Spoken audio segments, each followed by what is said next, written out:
Mateus capítulo 14, versículo 22. Logo em seguida, Jesus insistiu com seus discípulos para que entrasse no barco e fosse adiante dele para o outro lado, enquanto ele despedia a multidão. Tendo despedido a multidão, subiu sozinho a um monte para orar.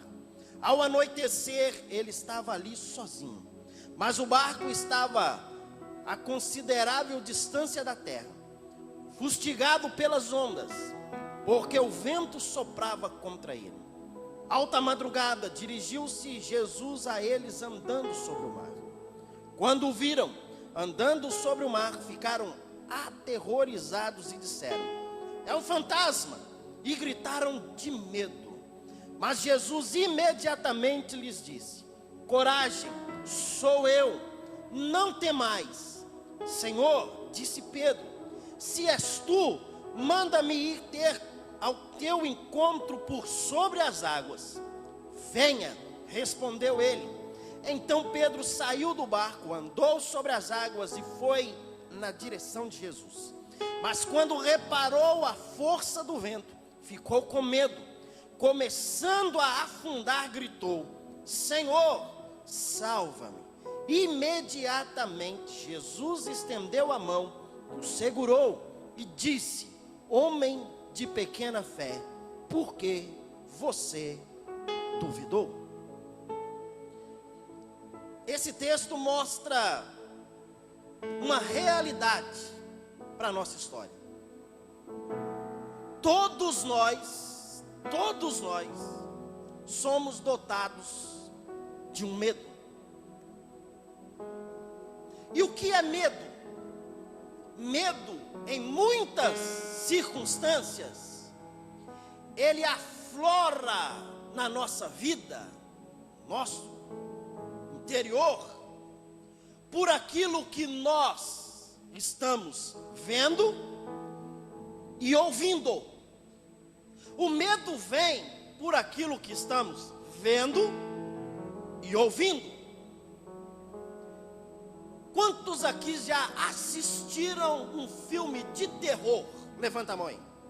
Aí. Filme de terror. O que traz medo num filme de terror? É a imagem que você está vendo? É a cena que você está contemplando? Não. O que traz um medo? Meu músico, música de medo.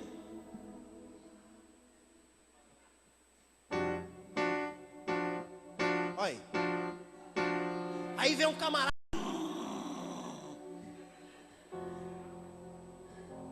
O que traz o pavor no filme de terror é a música. Assiste um filme de terror sem o volume, não vai surtir efeito nenhum, não tem problema nenhum. A música, o barulho que vai trazer aquela sensação de medo. Pastor, o que o senhor está querendo dizer? Estou querendo dizer que na nossa vida, em muitas circunstâncias, o que nos apavora é o que nós estamos ouvindo. Aí a minha pergunta para você é: o que você tem ouvido? O que os teus ouvidos estão ouvindo nesses dias? Nessa semana, os nossos ouvidos têm ouvido: o mundo está em caos, problema, é luta, adversidade, e agora e agora vai ser difícil, e agora a economia, e agora não sei o quê, e agora, porque estamos ouvindo, o pavor, o medo toma conta da nossa vida. Medo é uma expressão emocional do ser humano. Ele é provocado por uma série de motivos. Motivos esses com fundamentos e motivos esses infundados. O medo é uma emoção própria de todos nós. Todos nós temos medo. A inquietação intensa e desagradável ante um perigo real ou imaginário. Tem gente que imagina o medo. Tem gente que nem está com medo. Ai, meu Deus. Eu não sei se você recebeu, mas eu recebi um áudio de alguém dizendo que no litoral brasileiro iria acontecer uma tsunami. Você recebeu isso aí? Alguém recebeu? Pastor, e aí, meu irmão? Você já parou para pensar? Se no litoral brasileiro acontecer uma tsunami, acaba com todo o nosso continente. Acaba com tudo. E aí quem mandou o áudio, quem disse o áudio, disse que é em todo o litoral. Começa do Rio Grande do Sul e termina lá no Rio Grande do Norte. Eu falei, Jesus, tem misericórdia, acabou o Brasil. E aí nós encontramos pessoas que por causa dessas palavras que vêm, e aí cria-se medo. Meu irmão, hoje começou a chover, um vento e tal, aí as pessoas já olham para o mar e ficam assim, meu Deus, e aí, vai ou não vai? Olha o tamanho daquela onda, meu irmão, deixa a onda. Tem gente que vai sofrendo antes da hora. Meu irmão, pode ficar tranquilo. Dá uma olhadinha para o seu irmão que está aí e fala com ele assim, você não vai morrer antes da hora. Pronto. Pastor, meu irmão, fica tranquilo, na hora que chegar, vai. Medo, e o medo ele vem o quê? Ele vem dominado, e nesses dias nós estamos dominados pelo medo, assaltos. Ligamos o jornal todo dia, assalto, assalto, assalto, perdeu, medo. Estamos dominados pela violência e o medo vem. Estamos dominados pelo desemprego e as pessoas estão tenebrosas com desemprego. A minha pergunta para você é, eu comecei essa reunião essa noite lendo um salmo, que é o salmo que tem que fazer parte da nossa história. Elevo os meus olhos para os montes, de onde me virá o socorro? O meu socorro vem do Senhor, que fez os céus e a terra. Meu irmão, o meu socorro não vem de Trump, o meu socorro não vem de Temer, o meu socorro não vem de Dilma, o meu socorro não vem de prefeito, o meu socorro não vem de governador, o meu socorro vem do Senhor que fez. Aquieta teu coração, irmão. Aquieta teu coração. Às vezes acontece outras situações na nossa vida. Quantos aqui já foram ao médico? Chegou no médico, o médico disse, está com uma doença. E agora, essa doença é incurável. Parece que o chão sai dos nossos pés. Ei, deixa eu falar para você.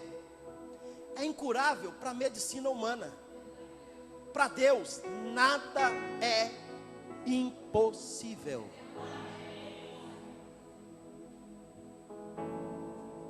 Nós temos irmãos que testemunham, que dizem, pastor, não era para mim estar aqui. Pastor, olha o que aconteceu comigo. Pastor, olha as coisas que eu fui vivendo. E nós olhamos e nós acreditamos e passamos a olhar para a vida com os olhares diferentes. Por quê? Porque o nosso socorro, meu irmão, vem do Senhor. Não há como ter uma expectativa de melhora de violência. Não há como ter uma expectativa de melhoras em todas as áreas que nós vivemos. Porque o Senhor está dizendo, o fim está próximo. Quando começares a ver estas coisas, olhai para cima. E existe dois tipos de medo. O primeiro medo é o medo da defesa. Nós logo apavoramos, ficamos com medo por causa que estamos nos defendendo. Mas existe o medo que é prejudicial. Prejudicial. E ele vem trazendo sobre a nossa vida um peso, é aquele que prejudica a nossa caminhada. Tem gente que não sai de casa numa sexta-feira 13. Tem gente que não passa debaixo da escada numa sexta-feira 13. Tem gente que se vê um gato preto, ele fica apavorado. Medo.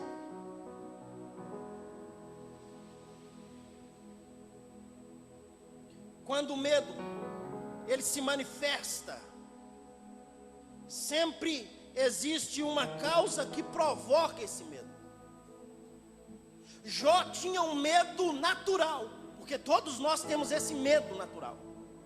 Nós temos medo, não sabemos o que vai acontecer com a economia mundial. Nós estamos tenebrosos, nós estamos com medo. Nosso país já está numa situação difícil, ainda vem outro, vai ser, mas nós temos que ter, e temos esse medo que é um medo natural.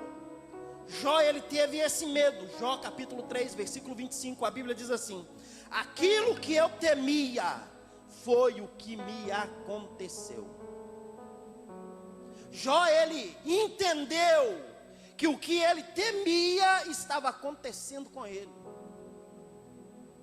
O medo provoca fuga, e quando acontece, nós queremos correr, nós fugimos. Gênesis capítulo 3, versículo 8, a Bíblia diz assim: naquele dia, quando soprava o vento suave da tarde, o homem e a mulher ouviram a voz do Senhor Deus, que estava passeando pelo jardim. Então se esconderam dele no meio das árvores. Mas o Senhor Deus chamou o homem e perguntou: onde é que você está? O homem respondeu: eu ouvi a tua voz quando estavas passeando pelo jardim, e fiquei com medo, porque estava nu, por isso me escondi. O medo provoca fuga, nos afastamos. Quando éramos meninos, ou tem alguns aí meninos até hoje, né? Quando o nosso pai olhava e falava assim: eu vou te dar uma coça. Quando ele arrancava a correia, a gente, corria. Eu corria, meu irmão, mas não adiantava correr. Quando voltava, apanhava dobrado. Mas a gente corria e a gente tinha medo.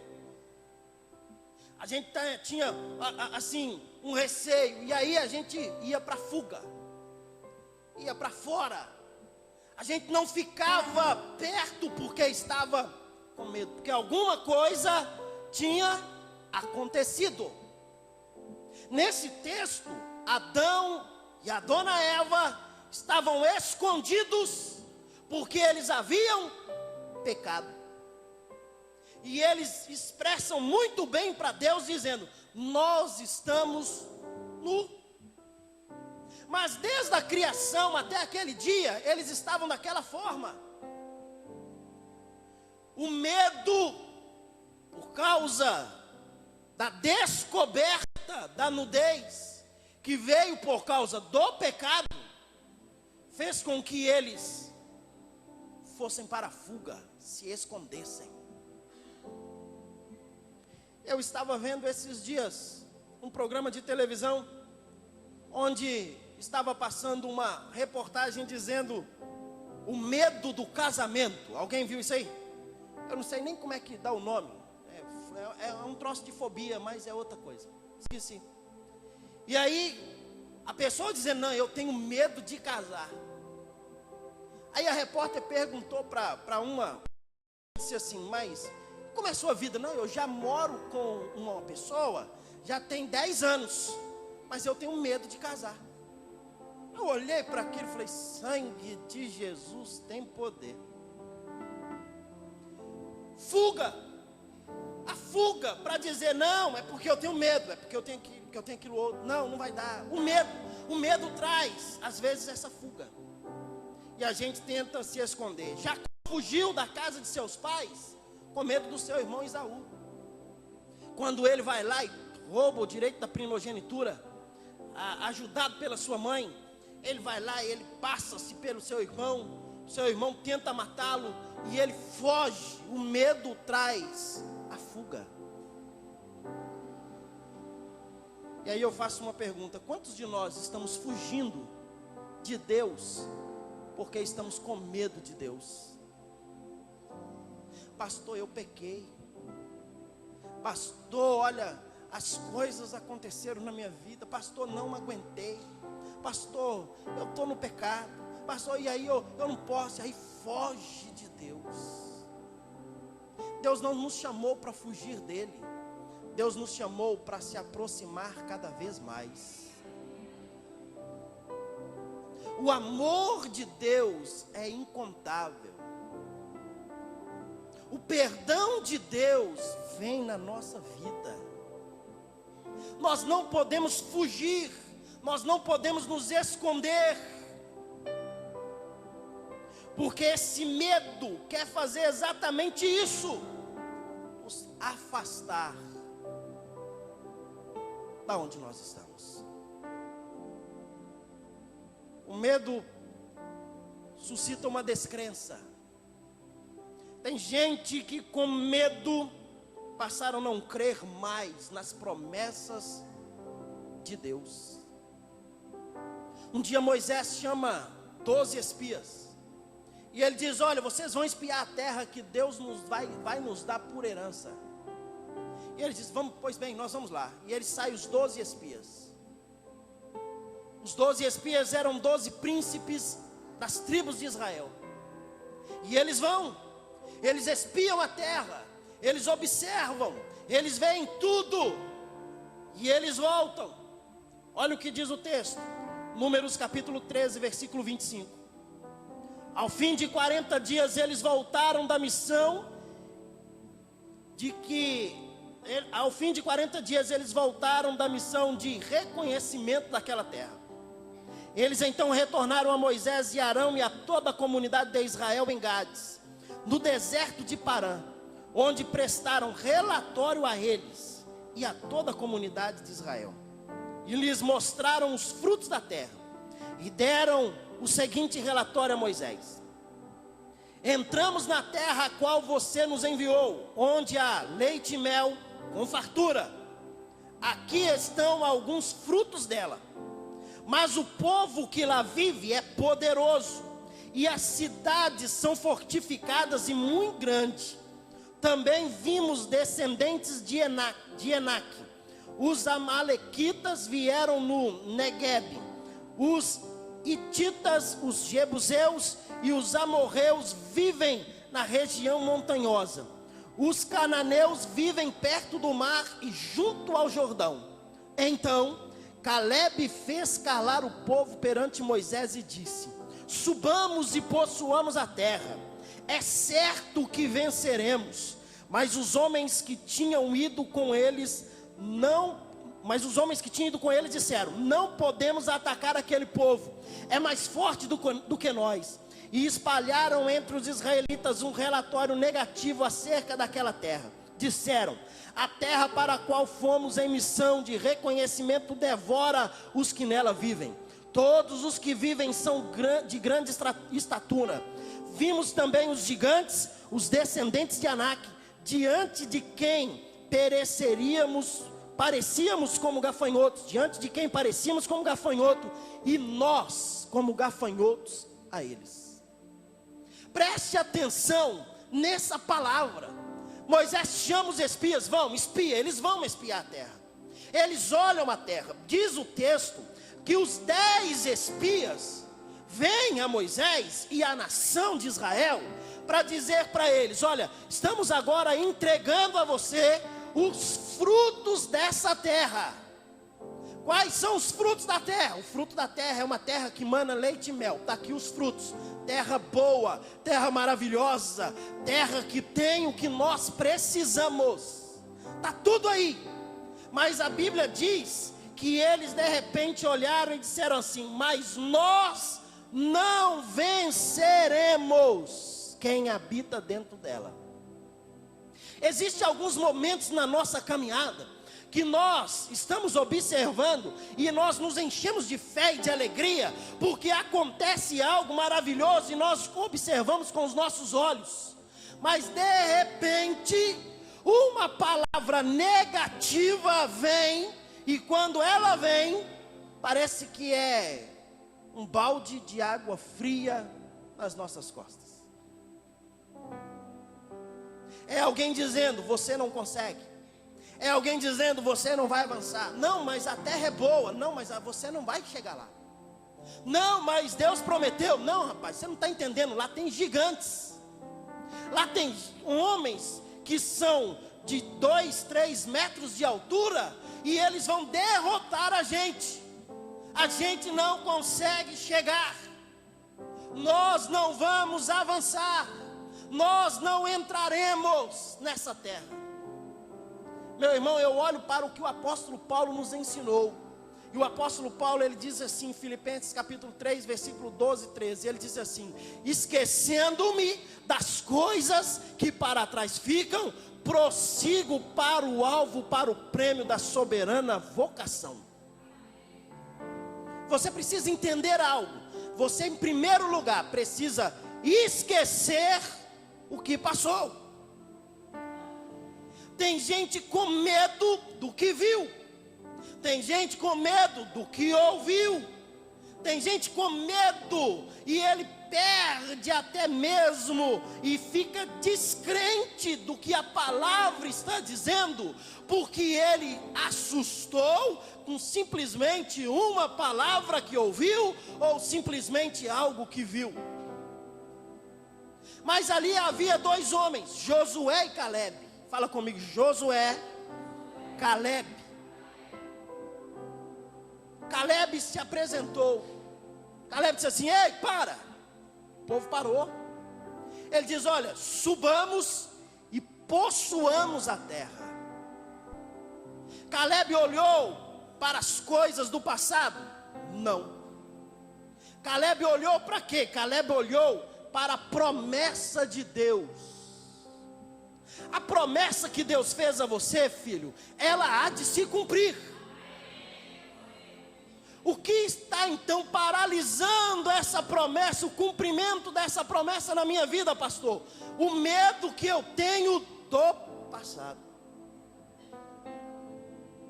Eu fui ferido no passado, então não vou envolver de novo para mim não ser ferido. Já ouviu isso aí? Eu fui decepcionado no passado, não vou me envolver de novo, porque senão eu posso me decepcionar. Eu escuto direto pessoas dizendo: pastor, eu quero vir à igreja, sentar no banco, levantar e ir embora. Sabe por quê? Porque eu já fui tão ferido. Ei, aonde existe ser humano, você será ferido. Dá uma olhadinha para essa pessoa que está do seu lado. Ela não te compreende. Quer ver? Sai daqui agora à noite dizendo que você vai numa churrascaria com ela. Chega lá na churrascaria, você diz assim: vamos pedir um suco de limão. E ela não toma limão. Acabou, irmão. A alegria de ir para a churrascaria foi por água abaixo. Ela não te compreende. Ela não te entende. Agora deixa eu te falar algo. Existe um que te compreende, que te entende. Não, acho que você não entendeu nada, eu vou repetir. Existe um que te compreende, que te entende. Tua esposa não te entende, filho. Teu esposo não te entende. Mas existe um que te compreende e te entende. Por isso aquele homem chegou e disse: subamos, possuamos a terra. Olha, a palavra dele é categórica: nós vamos e vamos possuir a terra. Mas sabe por que ele estava dizendo que nós vamos e vamos possuir a terra? Porque ele acreditava no que a palavra de Deus estava dizendo a ele. Qual era a palavra de Deus, meu irmão? Um dia Deus chama Moisés. Moisés está cuidando das ovelhinhas, está cuidando lá dos cabritos, das coisas do sogro, está numa boa. De repente ele olha para um arbusto e ele vê uma sarça que começa a pegar fogo. Uma sarça pega fogo em meio ao deserto. Ele olhou e disse assim: não, isso é normal, porque pode acontecer. O calor intenso, os raios solares batem no graveto, pode, isso pode. E ele ficou intrigado com algo, é que aquela sarça, o fogo não consumia. O que levou Moisés a ir até aquele lugar, não é porque a sarça pegou fogo, era que ele não acabava. Azulzinho. Quando ele chega, foi de curiosidade. Quando ele chega, ele ouve: ei, Moisés, tira a sandália dos seus pés, porque o lugar que você pisa, santo é. Ele tira. Aí Deus começa a se revelar a ele. Ei, deixa eu te falar uma coisa. Moisés já tinha aproximadamente 40 e poucos anos de idade. Moisés tinha vivido no meio do Egito. Ele tinha estudado, ele tinha passado por várias escolas. Ele tinha aprendido sobre os deuses do Egito. Ele tinha conhecimento sobre Deus Serape, sobre todos os deuses. Ele sabia, ele tinha entendimento. Mas quando ele chega diante da sarça, ele ouve uma voz dizendo: Moisés, tira as sandálias. Ele se assusta, ele tira, ele obedece. Mas a Bíblia diz ainda que ele começa a conversar com quem? Com aquela voz. A sarça foi apenas algo para atraí-lo. Aquele fogo foi apenas algo para atraí-lo. Ei, filho, existem algumas coisas que acontecem na sua vida que é apenas para te atrair, para você chegar mais pertinho de Deus. Sabe, essa adversidade que você enfrenta está te atraindo para você chegar perto de Deus. Sabe, essa situação de enfermidade que você está vivendo na tua casa é para te atrair, para você chegar mais pertinho de Deus. E a Bíblia diz que Moisés começa a conversar e Deus se revela a ele. Deus diz: Moisés, eu escolhi você para ir lá no Egito tirar o meu povo que está sendo escravo. Moisés conhecia muito bem aquele lugar. Ele olhou e disse assim: Senhor, Deus, mas os deuses do Egito eu conheço. Quem é o Senhor? Quem eu vou dizer para Faraó que está me mandando ir? Quem? Deus olhou, Deus disse para ele: Moisés, diga para Faraó que o eu sou te enviou. Meu irmão, não temos como explicar quem é Deus, mas nós podemos dizer: Ele é o eu sou. Agora, o que significa essa expressão eu sou me enviou? Significa, não, eu quero que você levante a sua mão direita o mais alto que você puder. Eu quero declarar essa palavra. Não é nada, meu irmão. É a Bíblia, é a palavra. A palavra diz assim, que o eu sou te enviou. Sabe o que é o eu sou? Quando você precisar que Deus seja o que Ele seja, Ele será na tua vida. Está precisando que Deus seja Jeová Rafá, aquele que cura? Ele é o que cura. Está precisando que Ele seja Jeová Jireh, o provedor? Ele provê. Ele é o eu sou na tua história. Quando Caleb vai dizer para o povo, ele não vai dizer pelo que ele viu. Porque o que ele viu? Ele viu gigantes. Ele viu homens que estavam prontos para devorá-los. Ele viu. Mas quando ele vai dizer para a nação, ele lembra da palavra. E a palavra que Deus tinha dado a Moisés, o seu líder, é: eu vou levar o meu povo para uma terra que mana leite e mel. Meu irmão, minha irmã, deixa eu declarar algo para a sua vida. Aquilo que Deus prometeu para você, não existe gigante, não existe inferno, não existe demônios, não existe nada que vai impedir o agir de Deus na tua história. A minha pergunta é então, por que o medo? Por que a descrença? Por que a gente então, pastor, não dá mais. Pastor, não aguento mais.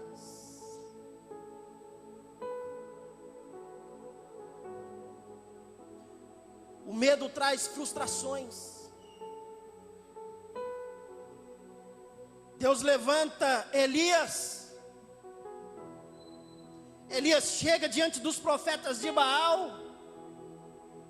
O Deus que responder com fogo, esse é Deus verdadeiro. Vai para o Monte Carmelo, começa a clamar, clama. Elias vai lá, faz um rego, joga água. E ele clama a Deus: Senhor, mostra que tu és Deus em Israel. Eu nunca contei, mas os estudiosos dizem que é uma oração de 51 palavras. Depois você conta. O Wellington aqui, professor de matemática, depois ele conta para nós. Uma oração de 51 palavras. E a Bíblia diz que antes que ele terminasse, o fogo desceu e consumiu o holocausto. Ele arranca a espada. Ele mata 450 profetas de Baal, 400 profetas de Azera. Ele desce do monte. Chega a notícia para ele: Ei, Elias, Jezabel mandou dizer para você que amanhã, a essas horas, a sua cabeça não está no pescoço. Ele olhou e falou assim: quem é Jezabel? Jezabel é a rainha. Ele, com medo, foge. O medo traz frustrações. E aí ele fica frustrado. Ele chega debaixo de um zimbro, entra lá para debaixo. A Bíblia não relata, mas eu imagino que ele começa a dizer: Deus, estavam lá no monte, guria mesmo. Deus, os profetas de Baal, os profetas de Azera. Deus, o Senhor me deu vitória. E agora, eu estou sendo ameaçado pela rainha. Deus, e agora? O que eu vou fazer? Deus, como é que está a minha história? Como é que está a minha vida? Pai, Senhor. Olha o que a Bíblia diz.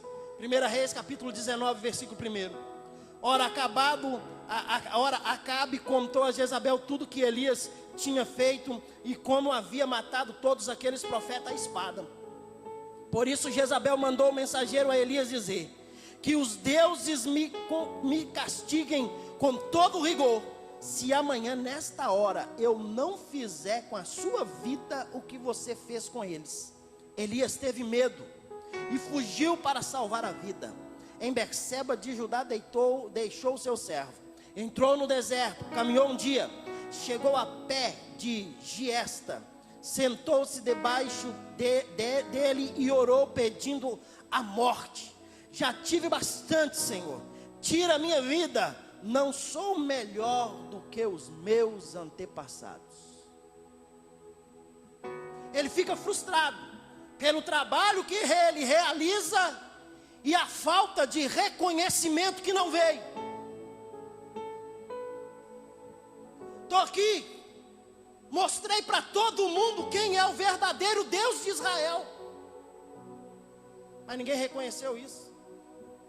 Vou só fazer uma pergunta, responde para você: já realizou algo, fez com todo vigor, mas ninguém reconheceu o que você fez com amor? Traz uma frustração ou não traz? Traz. A gente fica frustrado. E a gente corre, entra para dentro do nosso quarto, ficamos frustrados, choramingando. A Bíblia diz que Elias entrou para debaixo do zimbro. A tradução diz giesta. Mas mesmo nessas horas, o nosso Deus é um Deus que zela por nós. A Bíblia diz que o anjo do Senhor aparece a Elias diz para ele: come e bebe, porque longo é o teu caminho. Levanta a tua mão direita de novo, eu quero declarar uma palavra sobre a sua vida. Deus está dizendo para você hoje: come, bebe, avança. O medo não vai frustrar você. O que está acontecendo na sua história não vai abalar a tua fé, porque longo é o teu caminho. Tem jovens aqui que ainda serão engenheiros. Desiste não, filho. Tem jovens aqui que ainda serão advogados. Desiste não. Tem homens aqui que ainda serão papai. Desiste não, filho. Continua treinando. Tem mães aqui, tem mulheres aqui que serão mamães. E tem mulheres aqui que estão dizendo: não posso, sou estéril. Ei, você era, porque Deus esta manhã, esta noite está dizendo para você: eu estou abrindo a tua madre para fazer com que você tenha o teu filho. Se é para você, recebe essa palavra. Não estava nada ali do que eu ia falar disso. Deus está falando com você. Toma posse essa noite. Toma posse nessa hora. Você precisa crer. A caminhada não parou aqui, irmão. Tem gente que está achando que já fez tudo que tinha que fazer. Ei, não! Ainda tem mais. Ele comeu, ele caminhou 40 dias, 40 noites. Quando ele chega no Monte Horebe, Horebe significa o monte de Deus. Quando ele chega diante do monte de Deus, sabe o que ele faz? Ele entra para dentro de uma caverna. Deixa eu dizer algo para você de novo. Caverna não é o seu lugar, filho. Caverna é lugar de ficar escondido. Seu lugar não é lugar de ficar escondido. Ei, você é luz desse mundo. Você é sal dessa terra. Ele entra para dentro da caverna e ele fica ali até que veio o vento, veio o terremoto, veio o fogo, mas veio uma brisa. E ele entende que Deus estava naquela brisa, ele sai, e Deus olha e fala com ele assim: o que está fazendo aí, Elias? Tem hora que Deus está falando com a gente. O Anderson, o que está fazendo aí? David, o que está fazendo aí? Mateus, o que está fazendo aí? Júnior, o que está fazendo aí? Antônio, o que você está fazendo aí, rapaz? Senhor, eu estou aqui. Por quê? Não é aí o seu lugar.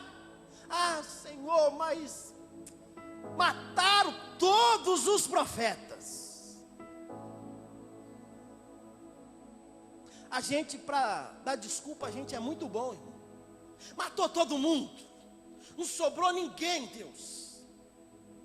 É mesmo? É. Ó, deixa eu falar uma coisa pro senhor.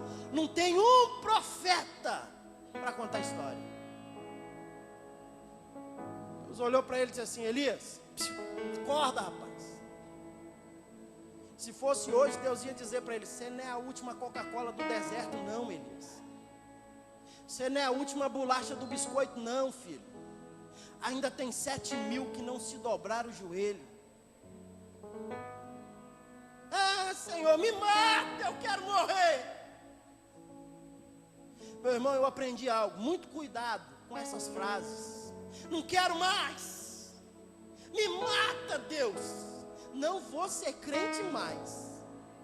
Não confio mais. Não acredito em Deus mais. É porque algumas vezes nós não estamos querendo nem falar isso não, meu irmão. É porque a gente é muito mimado. E a gente está querendo que Deus faz um cafuné na gente. Chega assim, ó, calma, vai dar tudo certo. Aí Deus vem com o dedo e: não, tá calminho agora? Agora eu estou.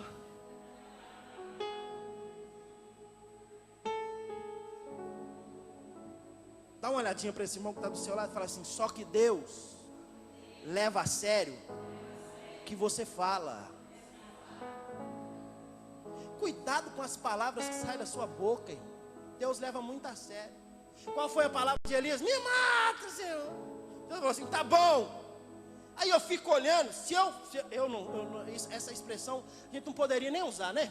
Se eu fosse Deus, olhava para ele e falava assim: ô miserável, por que você não ficou lá então, que Jezabel te matava? Eu não ia perder tempo em te matar, por que você quer que eu te mate? Deus falou com ele assim: quer, Elias? Então você vai fazer algo. Você vai descer daí, vai ungir Jeú como rei em Israel, no lugar de Acabe.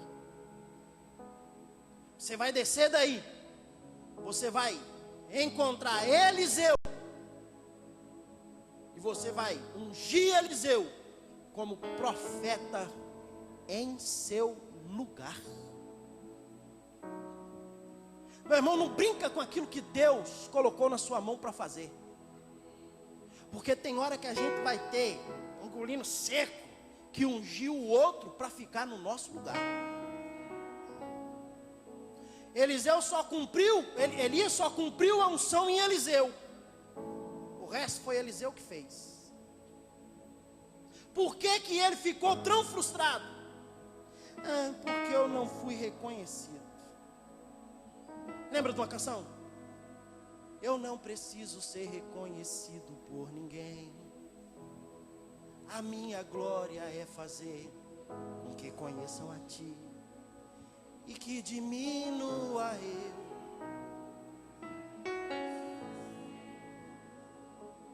Mais e mais.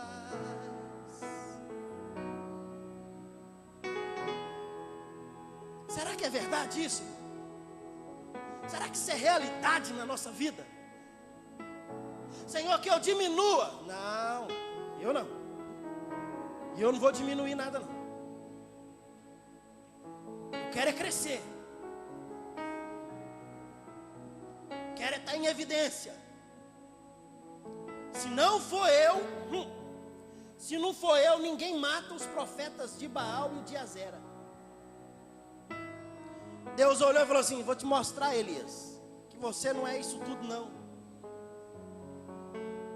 Está aí Eliseu. Elias, fala com ele que você vai ser tomado de mim, vai ser tomado dele por mim. Eliseu, eu vou ser tomado de ti. Diga para ele, o que ele quiser você vai dar a ele. Eliseu, pede-me o que você... eu quero porção dobrada do teu espírito. Eliseu logo diz: eu quero fazer o dobro que você fez, dobrado. Ele, se você me vir sair, aí sim você vai ter. Lembra do texto? A Bíblia diz que Elias vai sair. Eliseu, fica aqui. Não, eu vou com o Senhor. Quando ele está subindo aos céus, caiu a capa. Ele pega a capa, coloca no pescoço, sai. Elias fez 7 milagres. Eliseu em vida fez 13 milagres. Mas Deus é um Deus que cumpre a sua palavra ou não cumpre, meu irmão? Cumpre. Dá uma olhadinha para o seu irmão e diga para ele assim: Deus não esqueceu de você não. Meu irmão, Deus não esqueceu de você. Deus está lembrando de você. Deus lembra de você. Deus sabe o que você necessita. Deus sabe o que você almeja. Deus sabe o que você precisa. Ele conhece todas as coisas na tua vida. Ele é o Senhor. Eliseu morreu. A Bíblia diz que ele foi sepultado, mas morreu também anos depois um jovem, um homem. E eles vão para o cemitério sepultar aquele homem.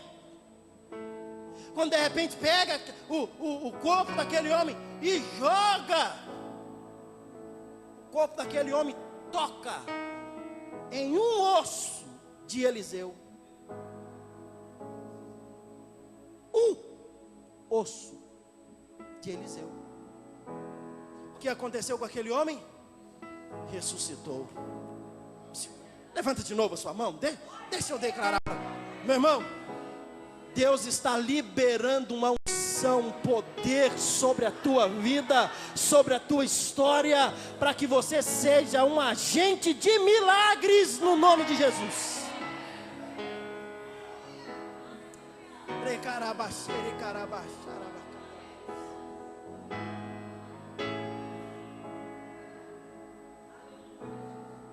Deixa eu terminar. Toma muito cuidado para você não confundir o milagre de Deus com coisas que não têm valor. A Bíblia diz que os discípulos estavam em alto mar e de repente os discípulos começam a balançar o barquinho. Meu irmão, deve ser duas coisas muito ruins. Eu vivi uma terça-feira, espero não viver a outra. Deve ser muito ruim estar em alto mar e o barco parecer que vai afundar. Teve alguém aqui que já teve uma experiência dessa aí? Não? Já? O barco parece que vai afundar. E a gente não sabe, meu irmão. E aí entra o perigo. Não sei nadar. E adianta alguma coisa saber nadar? O barco vai afundar. Parece que vai afundar. E a outra coisa eu vivi terça-feira. A pior coisa do mundo, meu irmão. Você está dentro de uma aeronave e ela balançar de um lado para o outro. Você olhar para baixo assim e falar: sangue de Jesus tem poder. Nunca mais viajo na janela. O avião decola, chegando aqui em Vitória, o comandante: pessoal, vamos entrar numa área de instabilidade. Meu irmão, eu sentado na janela, olhando assim, a ponta da asa. E eu olhava para a ponta da asa, de repente não via a ponta da asa mais. A nuvem tomou conta de tudo, eu só via algo, só via fazer assim, ó. Falei: sangue de Jesus. E eu estou só olhando para a ponta da asa. Falei assim: enquanto a asa estiver só fazendo assim, tá bom. O problema é quando ela fazer assim, né? Aí já era. Até que passou aquela área de estabilidade. Estava tomando um suco, o suco caiu para quanto é lado, copo dos passageiros foi para tudo quanto é lado, compartimento abriu, e uma bagunça terrível. Simplesmente porque estava passando uma área de instabilidade, uma tempestade. A tempestade no alto mar ou nos céus é tempestade. Não tem jeito. Agora vem os discípulos remando, irmão. Rema, e não para. E de repente, quem sabe, João olhando para Tomé, rema, pelo amor de Deus. Não, já estou descrente, esse negócio vai afundar mesmo, acabou, não tem mais jeito. Judas, pelo amor de Deus, rema isso aí. Não, vão desistir. Pedro está lá remando, os discípulos remando. Jesus estava onde, irmão? No monte orando. Ô gente, na hora que a gente mais precisa, aonde que está? Estou fazendo o que eu gosto, orando. Mas a Bíblia diz que lá do monte, não, deixa eu falar de novo, levanta sua mão outra vez, irmão, deixa eu declarar. Dos altos céus, Deus contempla o seu esforço e a sua dor. Deus contempla o que você está vivendo. Deus sabe de tudo. A Bíblia diz que lá do monte, Jesus viu os discípulos em apuros. Jesus falou assim: não, esses discípulos estão em apuros. Eu estou vendo que eles estão meio apertados. Eu vou lá encontrar com eles. Então vamos. Jesus desce. Talvez ele chega no porto, olha e fala assim: mas não tem nenhum barco. A Bíblia não diz, estou fazendo uma conjectura, tá, irmão? E eu preciso de barco. Jesus então começa a andar por cima das águas. E Jesus vai andando, irmão, vai andando. E aí de repente Jesus passa por eles e para um pouquinho na frente e olha, eles remando. Quando eles veem um corpo em cima da água, em pé, eles duvidaram. Falaram: não, fantasma! E agora? Quem poderá nos defender? Fantasma! Ei, deixa eu te falar algo. Não é fantasma não, é a solução. da tempestade. Tem gente aqui hoje, meu irmão, que está olhando para a solução da tempestade e está dizendo: é fantasma. Não, não, não, não. É a solução da tempestade da tua vida. Jesus vai andando, passa por eles, olha, oh meu irmão, abra os teus olhos espirituais essa noite, para que você possa contemplar a solução da tua história, da tua vida. Não é fantasma, é Jesus. E a Bíblia diz que ele para, os discípulos ficam apavorados, com medo. Mas lá estava Pedro. Pedro diz assim: é o Senhor mesmo, sou eu. Então manda eu ir ter com o Senhor aí, quero ver se é. E aí tem gente que diz que Tomé que não cria. Pedro diz: é o Senhor mesmo, sou eu. Então manda eu ir aí. Jesus diz assim: vem. Falou: eu vou, vem. Não estou indo. E ele então desce do barco. Meu irmão, para aí para imaginar um pouco. Você já parou para imaginar você descendo do barco em alto mar, numa tempestade, pisa na água e você não afunda? Pedro deve ter olhado e falado assim: poxa vida, estou poderoso, agora eu vou. E ele começa a caminhar. A Bíblia fala de várias caminhadas, mas essa é uma caminhada que eu adoro, porque essa não é uma caminhada normal.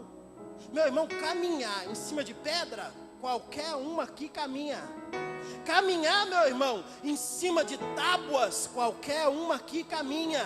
Caminhar na praia, qualquer um caminha. Caminhar na areia, qualquer um caminha. No calçadão, no corredor aqui da igreja, qualquer um caminha. Agora, meu irmão, eu quero ver caminhar sobre as águas em alto mar. Essa é uma das caminhadas mais fascinantes que mexe comigo. Pedro desce e ele começa a andar. Talvez Pedro comece aí, porque a Bíblia diz que ele também teve medo. E ele começa aí meio, ai, perigoso isso, né? E se eu afundar? Olha, qual a profundidade que está aqui no fundo? Qual a fundura desse negócio aqui? E ele vai. De repente ele olha para um lado, olha para o outro, olha para trás. Ele vê o barquinho um pouquinho mais lá atrás. Meu irmão, enquanto a gente está na tempestade, mas está dentro do barco, parece que a gente está seguro. Enquanto está passando a tempestade, mas você está lá, amarrado no cinto de segurança do avião, parece que ainda você está seguro. Parece que está tudo, não, aqui ainda está bom, ainda vou segurar um pouquinho. Mas ele olha e ele diz: não, eu estou longe. Jesus estava lá, o barco estava lá, ele no meio. Ele falou assim: gente, e o vento está forte. Ele começa a ter medo. E de repente ele começa a afundar. E quando ele começa a afundar, ele clama por socorro. Jesus me socorre. Jesus vem, pega ele pela mão, levanta, coloca ele de pé. E Jesus vai dar uma palavra para Pedro que ele não disse para os outros discípulos. Mesmo na nossa pouca fé, quando Jesus vai nos corrigir, Ele nos corrige ao pé do ouvido. Olha para o teu vizinho aí e fala assim: ele está te corrigindo hoje com sussurro no pé do ouvido.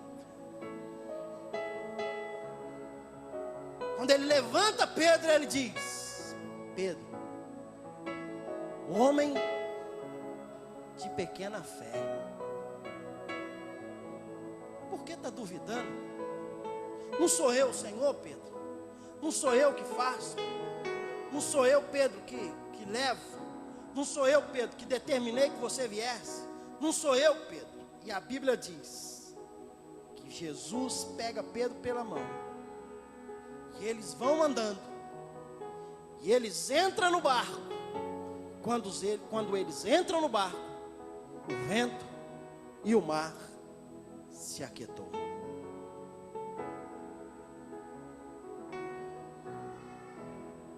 Quero terminar dizendo para você essa noite: Jesus essa noite está te tomando pela mão, está te levantando, e Ele está dizendo para você: aquieta teu coração. Não são as notícias, não são os medos, não são nada que vai afastar você de mim. Eu sou o Senhor da tua história, eu sou o Senhor da tua vida. Eu sou o Deus que te digo: agindo eu, quem impedirá? Fique em pé no seu lugar.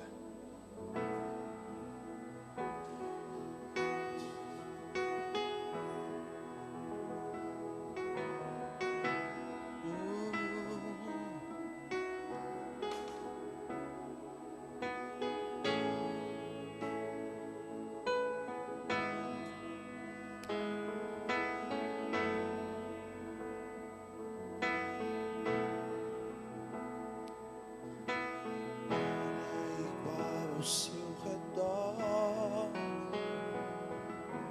tudo se faz no seu olhar, todo o universo se formou no seu falar.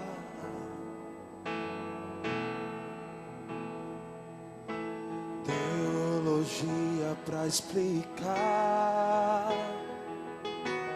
o Big Bang pra disfarçar.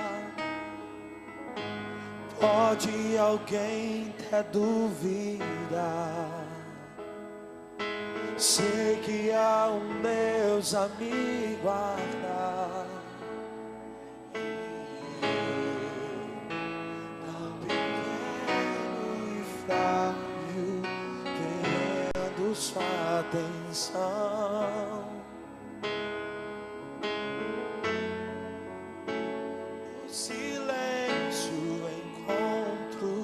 Resposta certa então.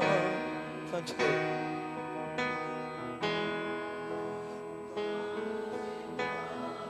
Ciência, sabedoria e poder, ó, dá-me de beber água da fonte da vida. Antes que o anjo houvesse, ele já era Deus, se revelou aos seus. Do crente ao ateu, ninguém explica Deus.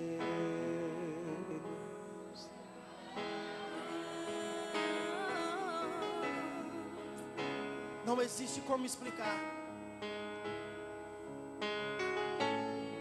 Ele faz do sólido virar líquido. Ele faz do líquido virar sólido. E diz para Pedro: vem andando. Ele olha para o vento e ele grita para o vento: vento, mar, aquieta-te. E ele aquieta. Ele faz o que o homem não pode fazer. Você tem que pagar o imposto. Pedro, vai no mar, pesca um peixe, tira de dentro da boca do peixe 2 moedas e paga o meu imposto e o seu.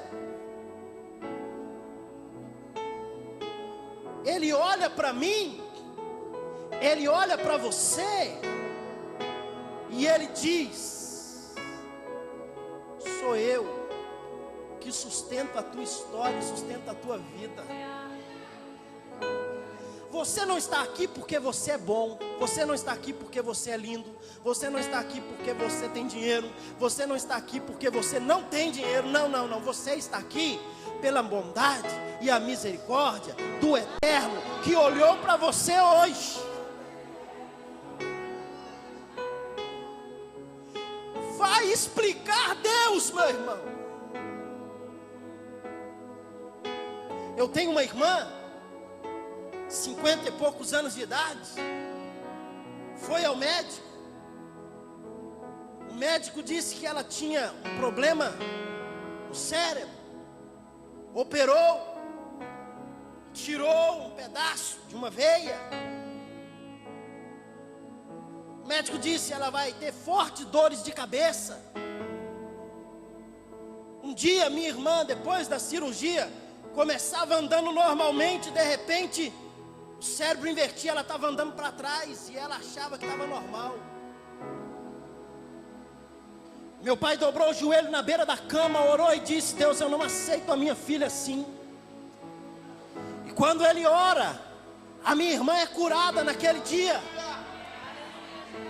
Meu irmão, passados-se anos, meu pai falece. Você sabe o que ela tem? Eu falei: não. Hospital das Clínicas em Belo Horizonte. O médico disse assim: olha, essa menina é um milagre, ela está viva. Ei, filho, não adianta ter medo. A gente é um milagre de Deus. A Bíblia diz assim: lança fora todo medo. Lança fora. Dentro do cérebro são várias veias. E uma veia da sua irmã, ela tem 13 centímetros. Se nós espicharmos ela, dá 13 centímetros e ela está seca. Sabe o que é seca? Cortou a corrente sanguínea aqui, cortou aqui, está seco. E o médico disse assim: é uma das veias que circula o corpo. O sangue tem que circular. Eu nunca vi na medicina o sangue vir, parar aqui, voltar e parar aqui, voltar. Não, ele sempre vai para um lado só. O médico olhou e disse assim: sua irmã é um milagre. Filho, o que eu estou querendo dizer para você essa noite, que tem jeito para a solução do seu problema, da sua história. Quer mais uma? Vou te dar. Minha irmã, bebezinha, minha mãe leva ao médico, o médico diz: tem meningite, teve cachumba, teve sarampo, um bocado de coisa. E o médico disse: olha, ela vai ficar cega, muda, paralítica, surda, não anda, não vai desenvolver o corpo, não vai crescer, vai ser isso aí o resto da vida. Meu pai, crente, numa igreja tradicional. Meu pai, juiz de futebol, viajava o Brasil apitando jogos. Um dia, uma conferência na igreja, alguém disse: poderíamos ir lá na casa do Sr. Walter, o juiz, para a gente poder orar pela filha dele. Agora, quem é que vai falar para o Sr. Walter que a gente vai lá? O velho não aceita, o velho é carrancudo, o cara não aceita ninguém. E aí alguém foi e disse, ele disse: pode vir, mas não vem com essas baboseiras de crente não. Esses crentes pentecostal, eu não quero ninguém na minha casa. Eles foram, ninguém fez nada. Minha mãe serviu um café. No final foram orar, deram as mãos e oraram. O missionário que estava ali orou uma oração simples. Quando ele terminou, ele disse para minha mãe que estava na roda: eu nem nascido era. O meu pai e a minha mãe conta, o meu pai contava e minha mãe conta essa história. Que eles estavam na roda. Aquele missionário disse assim: ô dona, é verdade que a senhora tem uma filha paralítica, surda, muda, cega e tudo? Ela disse sim. Ele falou assim: a senhora tinha. O meu pai olhou para aquele homem e disse assim: eu falei. Ele falou assim: calma, dona, deixa eu falar para a senhora. Corre lá no berço, porque ela vai cair do berço. A minha irmã não ficava em pé não, irmão. Cresceu até certo tamanho e ficava só deitada. A minha mãe ficou assim, olhando para ele. E deixa eu te falar uma coisa: quando Deus faz, Ele realiza. E não precisa de muito não. Ele faz, Ele é o Senhor. Aquele pastor disse assim: corre, porque ela vai cair do berço. A minha mãe vai assim, com medo do meu pai. Quando ela chega na porta do quarto, a minha mãe conta que ela viu a minha irmã, que tinha tudo isso que eu falei para você. Uma perninha para fora do berço e uma dentro do berço. Nome de toda a ciência, sabedoria e poder. Ninguém explica Deus, irmão. Nome de beber, Mas Ele faz. da água da Ele fonte faz. da vida. Ele faz. Antes que o haja houvesse, Ele já era Deus. Ele já era Deus. Se revelou aos seus, do crente ao judeu, ninguém explica Deus.